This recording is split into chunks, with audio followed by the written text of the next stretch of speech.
வணக்கம் நண்பர்களே. நாளை ஒரு சாதாரண நாள் கிடையாது. நாளை ஆடி அமாவாசை. நம்முடைய முன்னோர்களை நினைத்து வழிபடும் மிக முக்கியமான நாளாக இந்த நாளை பலரும் கடைபிடித்து வருகின்றனர். ஒரு பக்கம் அமாவாசையின் ஆன்மீக சக்தி, மறுபக்கம் ஆடி மாதத்தின் சிறப்பு. இவை இரண்டும் சேரும் இந்த நாளில் சில ராசிக்காரர்களுக்கு வாழ்க்கையில் எதிர்பாராத திருப்பங்கள் ஏற்படலாம் என்று ஜோதிட நம்பிக்கைகள் கூறுகின்றன. அதிலும் குறிப்பாக தோல்வி என்று நினைத்த விஷயம் வெற்றியாக மாறுவது, நின்று போன பணம் கைக்கு வருவது, நீண்ட நாட்களாக இருந்த பிரச்சனைக்கு தீர்வு கிடைப்பது, எதிர்பாராத வாய்ப்பு கிடைப்பது. இதைத்தான் ஜோதிடத்தில் சிலர் விபரீத ராஜயோகம் என்ற கருத்துடன் தொடர்புபடுத்தி பேசுவார்கள். ஆனால் இந்த 5 ராசிகள் எவை? அதில் உங்கள் ராசி இருக்கிறதா? கடைசி ராசி வரை தவறாமல் பாருங்கள். அமாவாசையின் சிறப்பு. ஆடி அமாவாசை என்பது முன்னோர்களை நினைத்து வழிபடுவதற்கும் தர்ப்பணம் போன்ற பாரம்பரிய சடங்குகளை மேற்கொள்வதற்கும் முக்கியமான நாளாக கருதப்படுகிறது. இந்த நாளில் பல குடும்பங்கள் காலையில் எழுந்து நீராடி தங்கள் குடும்ப வழக்கப்படி முன்னோர்களை நினைத்து வழிபாடு செய்வார்கள். சிலர் கோவில் செல்வார்கள், சிலர் வீட்டிலேயே விளக்கேற்றி வழிபடுவார்கள், சிலர் தான தர்மம் செய்வார்கள். இதன் பின்னால் இருக்கும் முக்கியமான எண்ணம் ஒன்று: நம்மை உருவாக்கிய முன்னோர்களை நினைத்து நன்றி செலுத்துவது. அதனாலதான் அமாவாசை நாளுக்கு ஆன்மீக முக்கியத்துவம் அதிகம் என்று நம்பப்படுகிறது. நாளை ஆகஸ்ட் 12, 2026 புதன்கிழமை ஆடி அமாவாசை. இந்த நாளில் நாம் பயப்பட வேண்டிய அவசியமில்லை. மாறாக நல்ல எண்ணத்தோடு, நன்றியுணர்வோடு, இறை நம்பிக்கையோடு நாளை தொடங்கலாம். ராஜயோகம் என்றால் என்ன நண்பர்களே?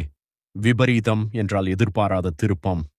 ராஜயோகம் என்றால் உயர்வு அல்லது சாதகமான நிலை என்று பொதுவாக எடுத்துக்கொள்ளலாம். அதாவது, நாம் கஷ்டம் என்று நினைத்த ஒரு சூழ்நிலையே பின்னால் நமக்கு நன்மையாக மாறுவது. உதாரணத்திற்கு, வேலை கிடைக்காமல் பல மாதங்கள் கஷ்டப்பட்ட ஒருவர் திடீரென்று நல்ல வேலை வாய்ப்பை பெறலாம்.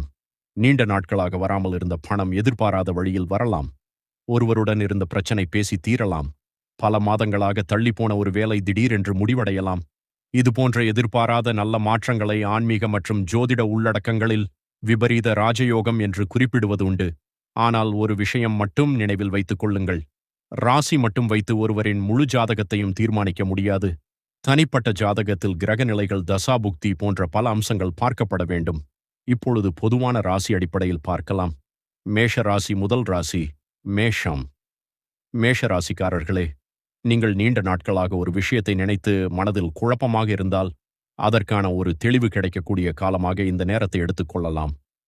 குறிப்பாக வேலை, தொழில் அல்லது பணம் தொடர்பான விஷயங்களில் இது நடக்கவே நடக்காது என்று நீங்கள் நினைத்த ஒரு விஷயம் எதிர்பாராத விதமாக நகர ஆரம்பிக்கலாம். ஒருத்தரிடமிருந்து ஒரு ஃபோன் கால் வரலாம். ஒரு பழைய கான்டாக்ட் மீண்டும் தொடர்பு கொள்ளலாம். ஒரு புதிய வாய்ப்பு கிடைக்கலாம். ஆனால் அவசர முடிவு எடுக்க வேண்டாம்.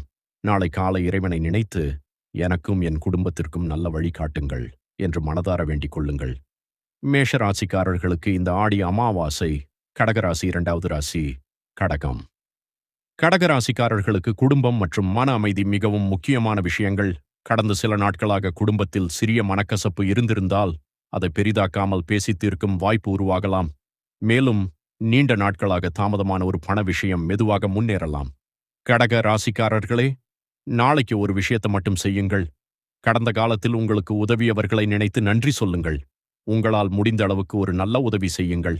அது பெரிய தொகையாக இருக்க வேண்டிய அவசியமில்லை. ஒருவருக்கு உணவு கொடுப்பது, ஒருவருக்கு தேவையான உதவி செய்வது, ஒரு ஏழைக்கு உங்களால் முடிந்ததை வழங்குவது, இது போன்ற நல்ல செயல்கள் மனதுக்கு மிகப்பெரிய நிம்மதியை கொடுக்கலாம். துலாம் ராசி. 3வது ராசி துலாம். துலாம் ராசிக்காரர்களே, உங்கள் வாழ்க்கையில் சமநிலை தேவைப்படும் ஒரு காலகட்டமாக இந்த நேரத்தை பார்க்கலாம். ஒரு பக்கம் பணம், மறுபக்கம் குடும்பம், இன்னொரு பக்கம் வேலை. எதை முதலில் கவனிப்பது என்று குழப்பமாக இருந்திருக்கலாம். ஆனால் இப்போது ஒவ்வொன்றாக சரி செய்ய வேண்டிய நேரம். குறிப்பாக வேலை தேடுபவர்களுக்கு புதிய தகவல் கிடைக்கலாம். தொழில் செய்பவர்களுக்கு புதிய கஸ்டமர் அல்லது புதிய வாய்ப்பு கிடைக்கலாம். நீண்ட நாட்களாக பேசாமல் இருந்த ஒருவர் மீண்டும் பேசலாம். இதுதான் வாழ்க்கையின் அழகு. சில நேரங்களில் நாம் மூடிய கதவை பார்த்து கொண்டிருப்போம். ஆனால் இறைவன் நமக்காக வேறு ஒரு கதவை திறந்து வைத்திருப்பார். அந்த கதவை கவனிக்க வேண்டும். விருச்சிக ராசி. 4வது ராசி விருச்சிகம். விருச்சிக ராசிக்காரர்களே, உங்கள் வாழ்க்கையில் கடந்த காலத்தில் ஏற்பட்ட சில பிரச்சனைகள் இன்னும் மனதில் இருக்கலாம். ஏன் எனக்கு மட்டும் இப்படி நடக்கிறது என்று சில நேரங்களில் நினைத்திருக்கலாம். ஆனால் ஒவ்வொரு கஷ்டத்திற்கும் ஒரு பாடம் இருக்கிறது. அந்த பாடத்தை புரிந்து கொண்ட பிறகு அதே பிரச்சனை மீண்டும் வந்தாலும் நீங்கள் பயப்பட மாட்டீர்கள். ஆடி அமாவாசை நாளில் கடந்த கால கஷ்டங்களை நினைத்து வருத்தப்படுவதற்கு பதிலாக இனிமேல் நல்ல பாதையில் நடக்க வேண்டும் என்று ஒரு நல்ல உறுதியை எடுத்துக்கொள்ளுங்கள். பணம் தொடர்பான விஷயங்களில் அவசர முடிவுகளை தவிர்த்து திட்டமிட்டு